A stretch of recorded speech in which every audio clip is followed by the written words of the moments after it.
안녕하세요. 사실과학인입니다. 오늘은 장기국채 ETF별로 제가 생각하는 올 상반기 투자 전략과 관련돼서 진행해 보도록 하겠습니다. 아시다시피 지금 장기국채가 굉장히 많죠, ETF가. 그래서 네, 오늘은 이 한 장으로 다 요약이 될 것 같은데 우선 미국에 있는 거, 한국에 있는 거, 일본에 있는 거 이렇게 세 가지로 일단 구분을 했습니다.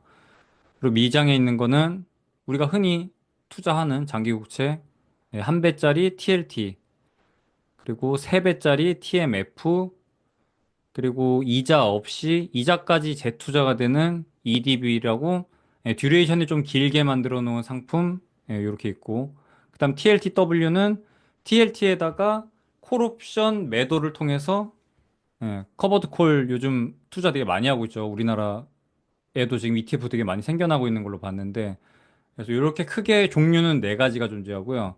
국장에는 현재 상장되어 있는 게, 이 상장되어 있는 것 중에 예를 들어 거래량 좀 붙어 있는 것 중에서 그냥 구분을 했어요. 여기 스트립은 넣지 않았습니다. EDB 같은 거 넣지 않았어요. 국장 거에는. 에이스 미국채 30년 환 노출, 에이스 미국채 30년 환 해지, 에이스 미국채 30년 N 노출. 그 다음에 일본에 상장되어 있는 2621. 크게 요 정도 상품에다가 우리나라 사람들이 많이 투자하고 있는 것 같아서 정리는 이렇게 했습니다. 그래서 당연히 미국장에 있는 거는 일단 우리가 살려고 하는 기초 자산 자체가 달러기 때문에 미장에 있는 거는 다 통화는 달러로 그냥 통일됐다고 보시면 되고 중요한 거는 국장이나 일본에서 미국의 상품을 사는 거기 때문에 여기에 이제 통화라는 개념이 들어가게 되는데 여기서 통화를 따로 구분을 했습니다. 환 노출 같은 경우에는 국장에서 달러 자산을 산 다음에 결국에는 팔 때는 다시 원화로 돌아오게 됩니다. 그래서 사실상 여기에는 장기국채 투자와 더불어 통화에 대한 투자도 같이 들어가게 돼요. 달러라는 통화에 대한 투자가 같이 들어갑니다. 우리가 그냥 이렇게 환전만 했다 왔다 갔다 하는 게 아니라 내가 이 에이스 미국채 30년을 팔았을 때 달러로 있는 게 아니라 무조건 환전이 한번 이루어져야 되는 거잖아요. 그래서 사실상 요거는 달러에 대한 투자가 동시에 들어간다고 보시면 되고 에이스 미국채 30년 같은 경우에는 원화로 샀다가 원화로 나오고 그걸 보증하기 위해서 환 해지를 걸어두는 거고 그 환 해지 비용 자체가 지금은 미국과 한국의 금리 3개월 금리 차인 1.3%가 적용된다고 보시면 될 것 같아요.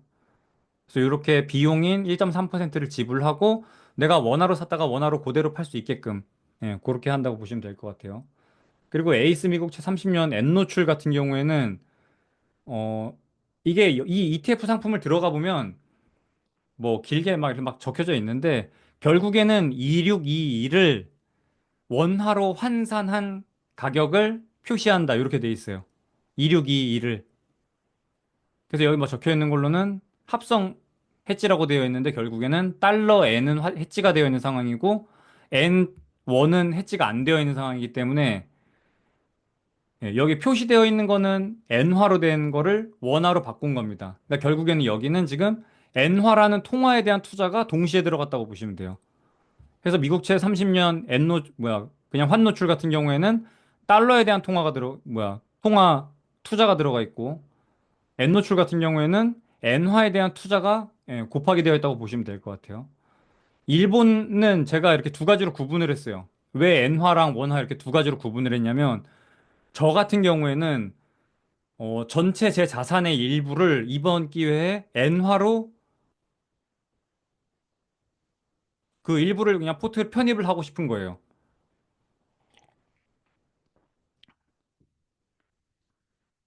그래서 저 같은 투자자 같은 경우에는 나중에 1위기를 팔더라도 그냥 엔화 상태로 둘 겁니다. 근데 우리나라 사람들이 보통 지금 1위기일에 투자하고 있는 거는 결국에는 1위기일을 매도한 다음에 그 엔화를 다시 한번 원화로 환전을 하려고 하는 거란 말이에요. 그, 그 로직을 통해서 장기 국채에 대한 투자도 하고 엔화에 대한 투자도 동시에 하고 싶었던 거예요. 그래서 저는 이렇게 구분을 했어요. 최종 통화가 무엇인가를 여러분이 이렇게 확정을 해야 될 것 같아요. 나는 달러다. 왜냐면 근데 사실 보면은 미장에서도 사실 원화를 달러로 바꿔서 TLT를 샀다가 다시 원화로 오시는 분들도 있을 텐데 그건 제가 굳이 구분은 하지 않았어요. 왜냐면 이게 보통 보면은 미장으로 가신 분들은 잘 돌아오지 않는 것 같아요. 이걸 달러로 판 다음에 돌아오질 않습니다. 제가 보니까. 그래서 이건 굳이 원화, 달러 이렇게 구분을 하진 않았어요.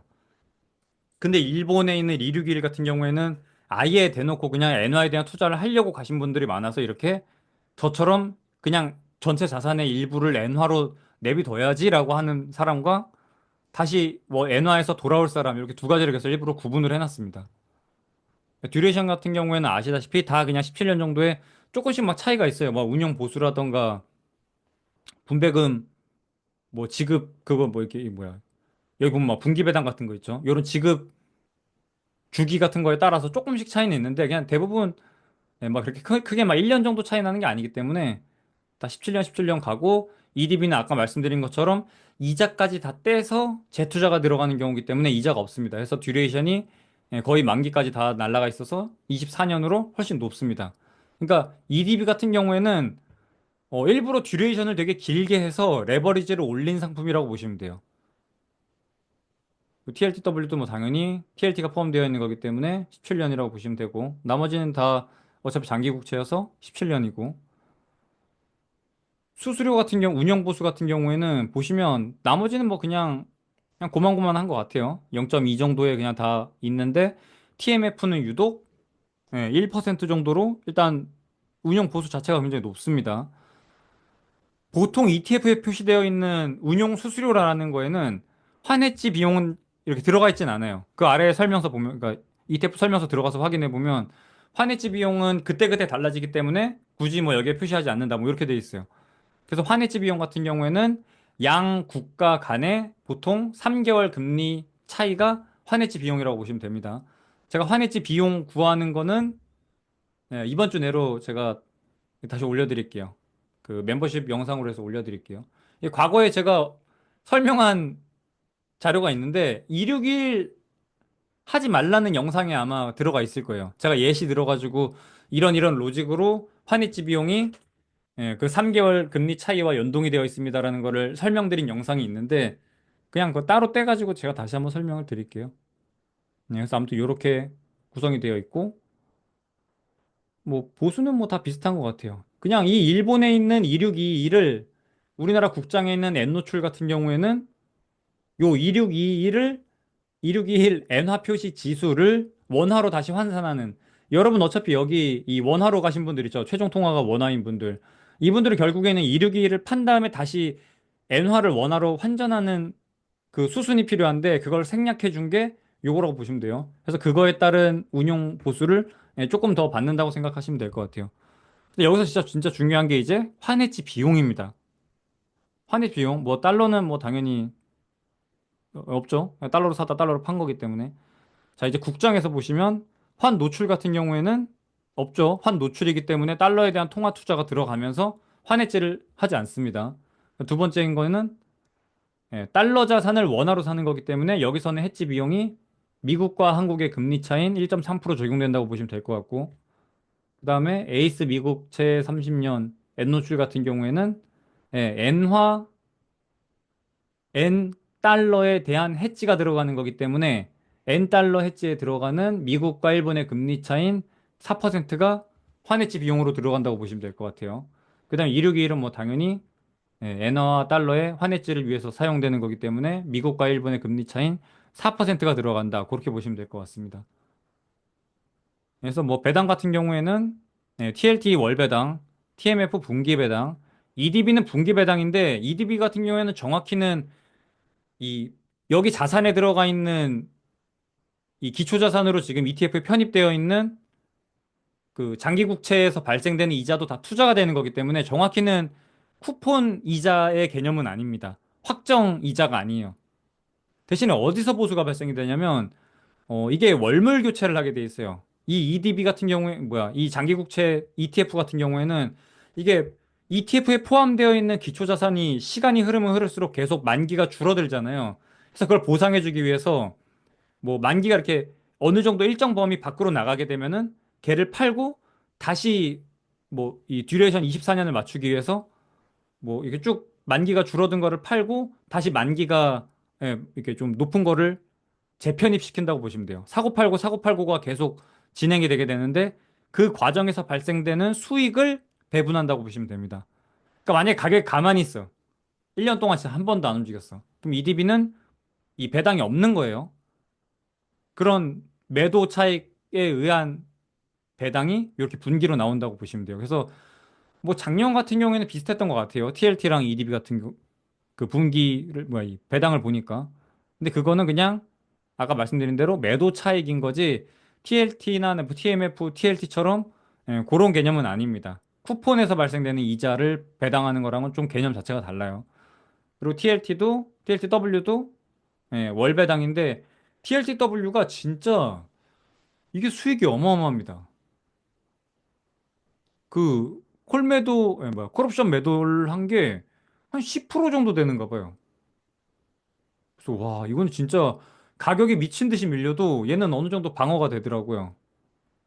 근데 그거랑은 조금 제가 지금 소개하고 이번 영상에서 말씀드리고 싶은 거는 요 쇼텀으로 보는 거죠. 한 분기니까. 저는 계속 말씀드리지만 저는 이번 1분기까지만 보고 나왔으면 좋겠다고 제가 말씀드리는 건데 뭐 당장 오늘 CPI 발표된 것만 봐도 제가 계속 그랬잖아요. 이 원자재가 최근에 올라오고 있는데 지금 원자재 가격이 이렇게 상승한 거에 대한 인플레이션으로 전가가 되려면 보통 한 분기가 들어간다고.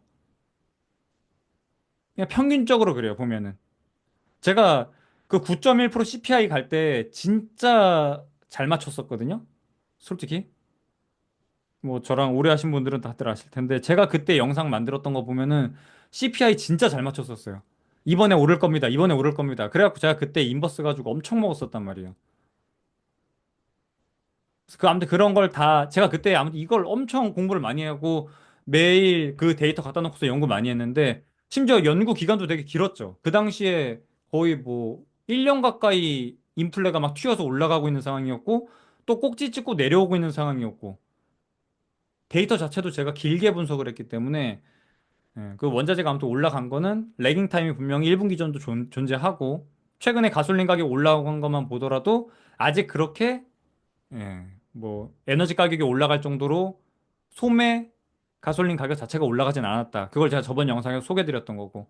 근데 최근에 뭐 WTI나 구리 가격 올라가는 걸 보니 제가 생각했을 때는 1분기 넘어가면은 분명히 CPI 가지고 다시 한번 내러티브 만들어지면서 한번 50bp 정도의 상승 여력이 생길 것 같다. 금리가. 그래서 저는 일단 길어도 1분기 올해 3월 달까지만 장기 국채 투자하는 거를 좀 권유하고 저 같은 경우에는 1월만 보고 있어요.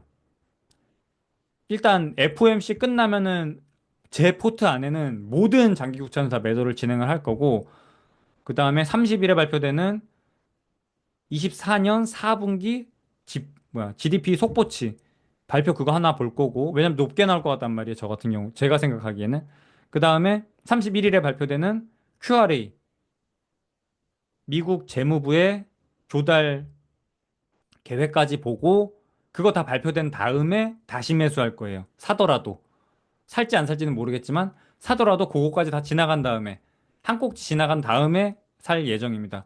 왜냐면 이게 어차피 QRA 같은 경우에도 또 3개월 또 뒤로 미뤄지는 거예요.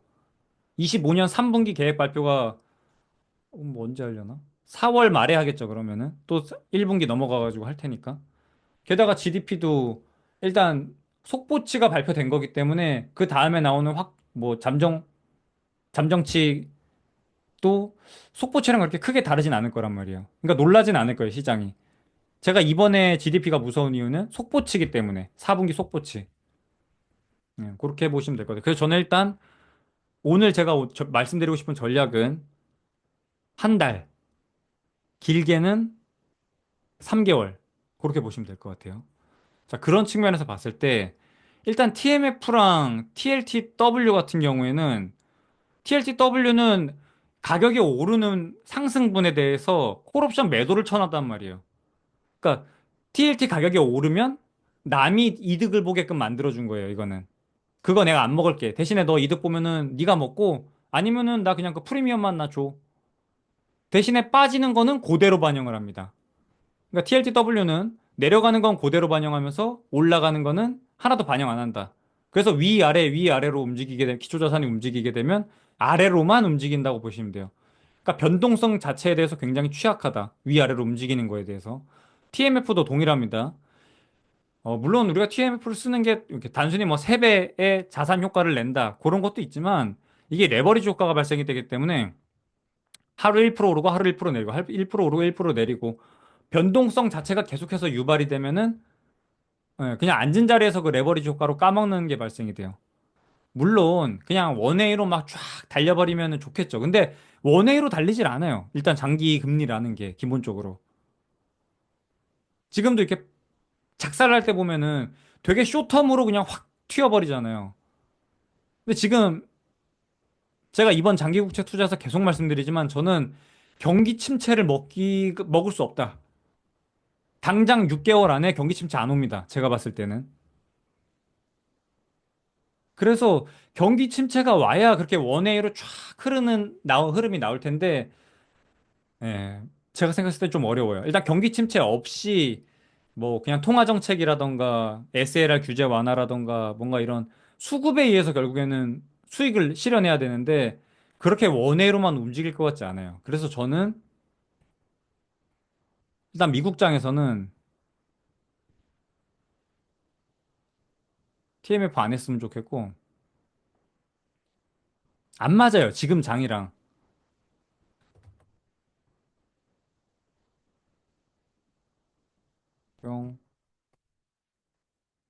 TLTW도. TLTW는 지금 위아래 위아래로 변동폭이 되게 많기 때문에 사실상 요거는 요번 1분기만 해도 거의 올해 이 장사는 좀 작살나지 않았을까 싶어요. 해서 만약에 TMF나 봐봐요. 이게 성격이 다 다른 거예요. 내가 되게 레버리지를 일으키고 싶어. 그래서 아마 TMF를 하셨을 거예요.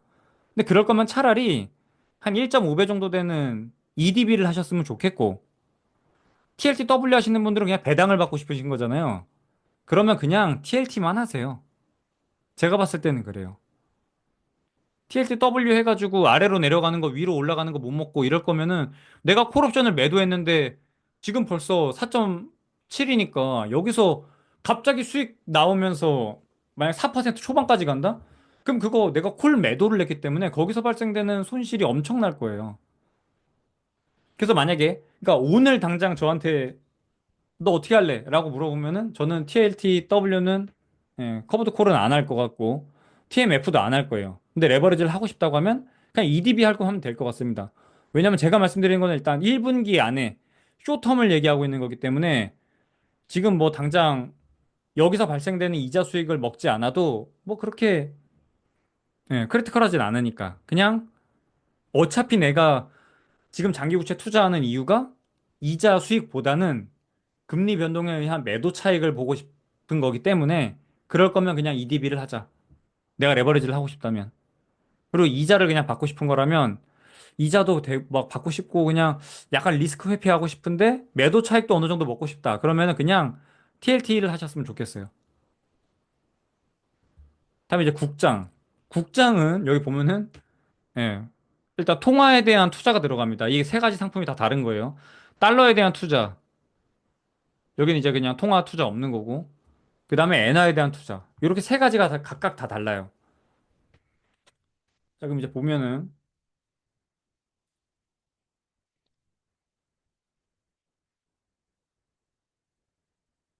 제가 최근에 들어갔던 게 환 노출로 들어간 거랑 환 해지로 들어간 거랑 이렇게 두 가지로 지금 구성이 되어 있는데 보시면 뭐 원화로 했을 때 어차피 금리 차이가 그렇게 많이 나진 않아요. 그래서 1.3%. 근데 만약에 1분기 들고 간다? 그럼 어차피 뭐 0. 몇 프로밖에 안 되는 거잖아요. 한 0.3%밖에 안 되는 거기 때문에 환 해지 비용이 그렇게 부담스럽진 않습니다. 근데 봐봐요. 엔화 투자 같은 경우에는 환 해지 비용이 엄청 부담스럽단 말이에요. 그래서 이 환 해지 비용을 고려했을 때는 저는 아예 이건 맞고 틀리고가 있는 것 같아요. 제가 봤을 때는.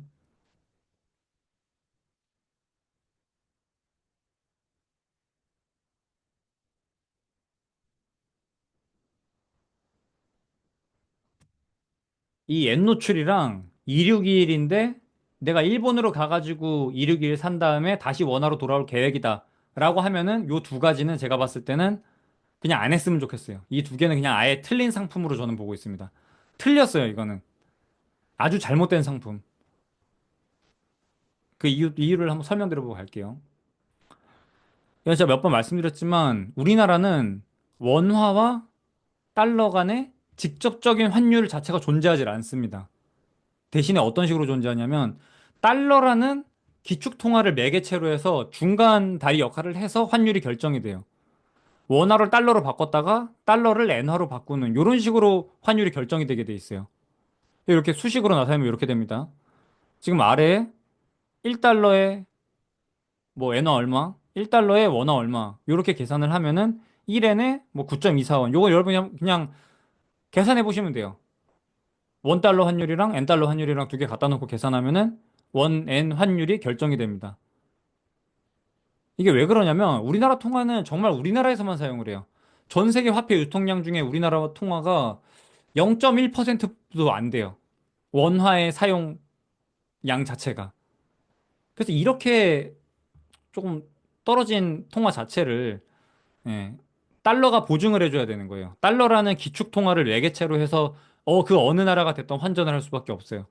그래서 여러분 달러 말고는 모든 통화는 다 이 달러 기축 이 달러를 매개체로 해가지고 환율이 산정된다고 보시면 돼요. 뭐 바트 우리 뭐 이렇게 여행 갈 때 다 바꾸는 거 있죠. 그거 공항 가면 이렇게 그냥 딸랑 나와 있잖아요. 원화를 뭐 몇 바트로, 원화를 몇 동으로 뭐 이렇게 나와 있는데 그거 다 달러 중간 다리로 해가지고 산정된 환율입니다. 원래는 이게 각국의 통화 가치라는 게 원화와 엔을 놓고 그럼 일본과 한국의 뭐 펀더멘털 차이 뭐 그다음에 각국의 기준금리 차이 인플레이션 차이 이런 걸 가지고 각국의 통화 가치가 상대적으로 결정이 돼야 되는데 사실 그거보다는 그냥 미국이라는 매개체를 가운데 놓고 이렇게 합리적으로 결정한다고 생각하시면 될 것 같아요. 그래서 지금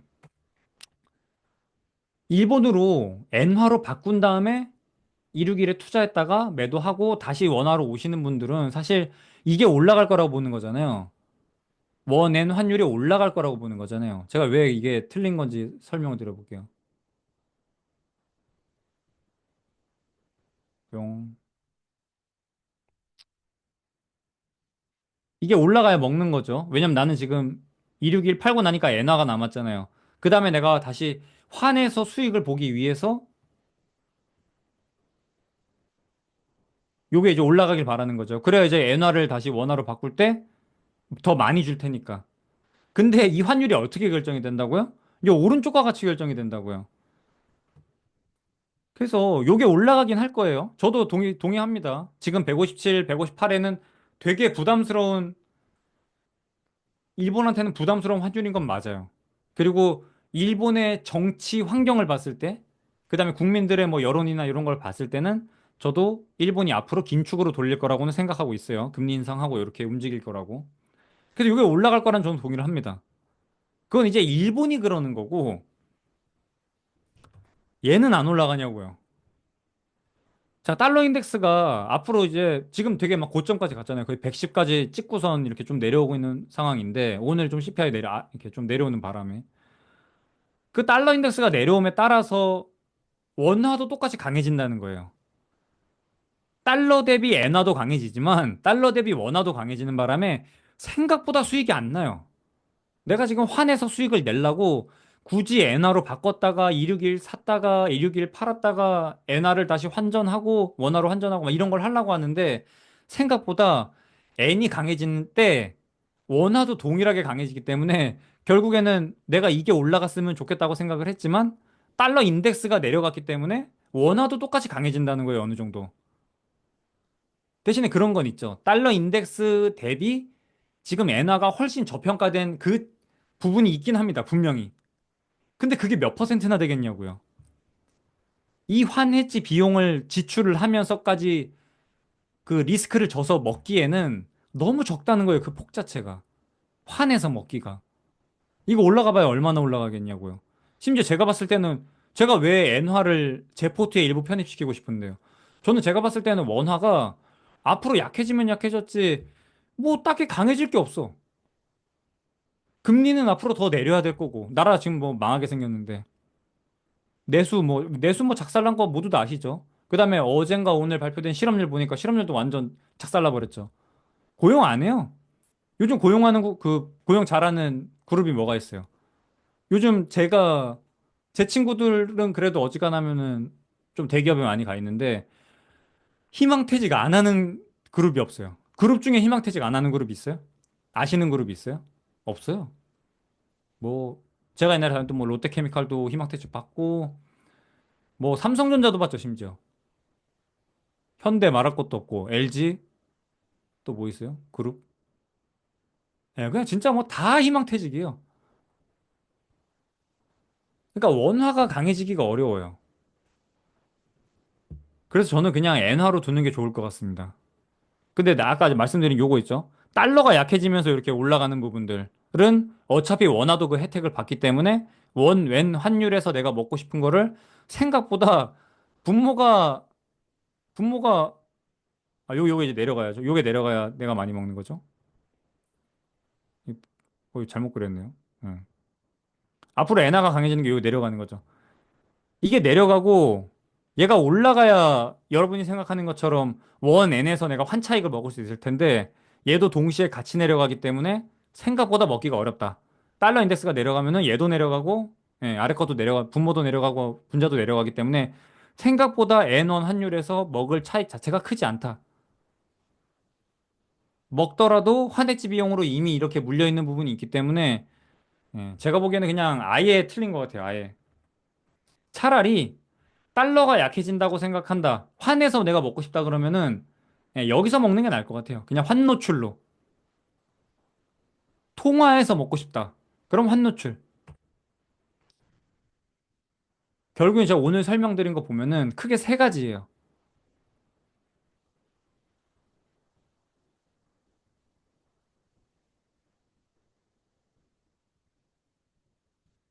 자, TLT.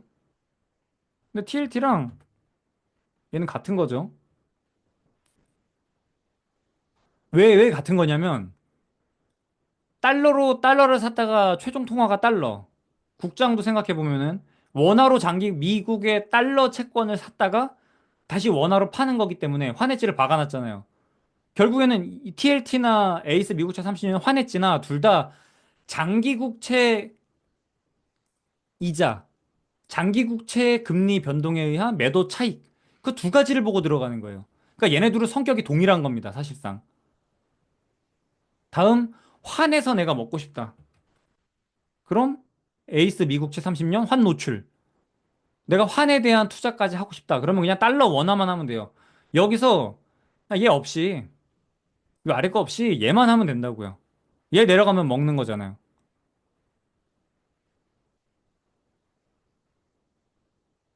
그쵸? 아니지. 원화가 약세가 될 거라고 생각하는 게 얘가 올라가는 거죠. 내가 달러로 샀다가, 달러 장기 채권을 샀다가, 달러를 다시 원화로 바꾸는 거기 때문에. 그래서 요 환 노출로, 예, 뭔가 환에 대한 투자를 하고 싶다면, 이렇게 하면 될 것 같고. 그냥 내가 레버리지를 쓰고 싶다. 그럼 그냥 EDB 하면 될 것 같아요. 24년도 절대 여러분, 낮은 그 레버리지가 아닙니다. 지금처럼 변동성이 클 때는, 제가 봤을 때는 3배 레버리지, 그다음에 커버드 콜은 그렇게 좋은 전략은 아닌 것 같아요. 왜냐면 변동성이 크기 때문에 얘네 둘은 변동성에 굉장히 취약해요.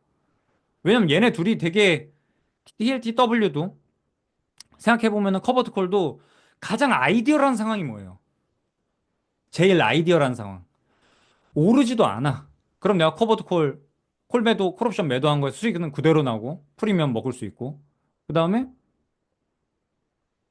TLT 가격 자체는 어차피 TLT 가격이 변동할 때 위로 올라가는 거는 못 먹고 아래로 내려가는 거는 다 반영이 되기 때문에 가격이 앞으로 내가 금리가 안 움직일 것 같아. 그러면은 TLTW가 굉장히 그때가 되게 아이디어란 투자.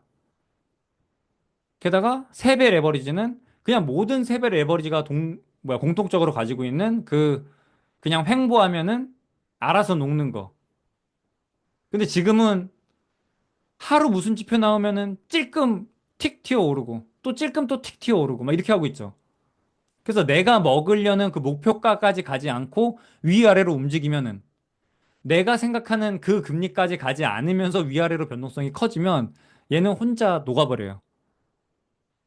그래서 그럴 바에는 그냥 듀레이션 좀 긴 EDB로 하는 게 좋을 것 같습니다. 그리고 무엇보다 요거는 그냥 제가 봤을 땐 틀린 거예요. 제가 261로 간다는 거를 여러분이 조금 착각하시는 것 같은데 저는 애초에 제 자산의 일부를 그냥 1억 정도를 그냥 N으로 계속 내비둘 거예요. 안 건들 거예요, 저거를 그냥 아예. 저 엔화 가지고 뭐 미국에 있는 뭐 S&P 같은 거 살 수도 있고, 그러니까 일본장에서 얘는 계속 투자가 될 거예요. 근데 뭐 말씀드렸다시피 저는 일본 니케이 인덱스 인버스를 찍고 싶었는데 아직 제가 가지 않았는데 벌써 좀 많이 밀렸더라고요. 한 5% 정도 밀렸어요. 니케이가. 그래서 그 채널의 하단에 지금 거의 근접해 있는 상황이라 지금은 또 인버스 찍으러 들어가기는 어렵고 좀 반등이 나와주면은 거기 좀 인버스 찍으러 가면 괜찮을 것 같아요. 그래서 뭐 지수 투자하거나 뭐 그냥 그럴 거예요. 그래서 저는 엔화를 그냥 이거 바꿔서 이거 넣어놓을 겁니다. 근데 이미 엔화로 내가 한다고 마음을 먹었기 때문에 엔화는 이러나 저러나 금리가 없잖아요, 지금 아예. 그래서 여기서는 이제 뭐 만약 그냥 원화를 들고 있었으면 하다못해 그냥 은행에다 넣어놔도 3.5%는 먹었을 텐데 엔화로 바꾸는 저는 그 이제 그 손해를 이제 감수하겠다는 거죠. 왜냐면 저는 이제 포트에 그냥 엔화를 포함시키고 싶은 거니까 원화가 떨어질 거라고 생각도 하고 있고 뭔가 한국에 좀 큰 쇼크가 왔을 때도 대비를 하고 싶기 때문에 엔화를 그냥 일부 포트에 편입을 하고 싶은 거예요. 그러니까 이분들이 제 거 보고 따라하면 안 되는 거예요. 이 261에 그냥 원화로 다시 돌아올 거를 고려했던 사람들이 제가 하는 말이랑 좀 그 구분을 하셔야 될 것 같아요. 제가 요 최근에 댓글을 보니까 제가 하려는 투자를 약간 이 원화를 엔화로 바꿨다가 다시 원화로 바꾸는 투자분들이 좀 헷갈려 하는 것 같아가지고 좀 구분을 오늘 좀 지었습니다.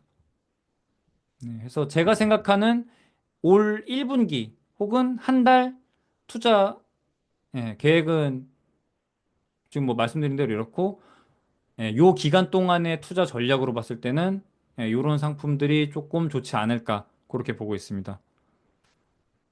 또 오늘 영상은 여기까지고요. 뭔가 좀 궁금하거나 뭐 보충해야 되는 내용 같은 거 있으면은 댓글로 남겨주시면 다시 하도록 하겠습니다. 그 듀레이션은 막 최근에 금리 폭 자체가 막 한 달 만에 지금 막 뭐 50bp 이렇게 오르고 있어서 좀 다를 수는 있어요. 근데 뭐 달라져도 16년? 정도겠죠. 저번에 보니까 원래 한 1, 2년 전만 해도 17.8년 그 정도였는데 거의 18년에 가까웠는데 최근에 금리 많이 올라와가지고 17년 정도로 내려갔어요. 지금 해봐야 16년 후반 정도 될 것 같아요. EDB가 보통 한 1.5배 정도 되는 것 같고 이자 자체를 받지 않고 있기 때문에 그래서 그냥 뭐 이 정도 정리하면 될 것 같습니다. TMF는 심지어 이 수수료도 비싸가지고 오늘 여기까지 하고 질문 있으면 남겨주세요. 감사합니다. 빠잉.